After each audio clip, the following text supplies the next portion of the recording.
Okay, here's the existing pump alarm system and the electrical switchboard. Out here begins a retaining wall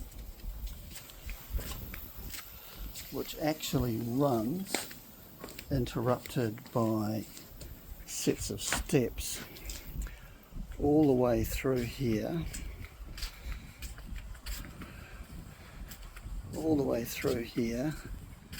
another set of steps here, all the way through to the pit location. Seems to me, if at all possible, we should be looking at running something along this line. One of the problems with the idea of running it right around the house and having it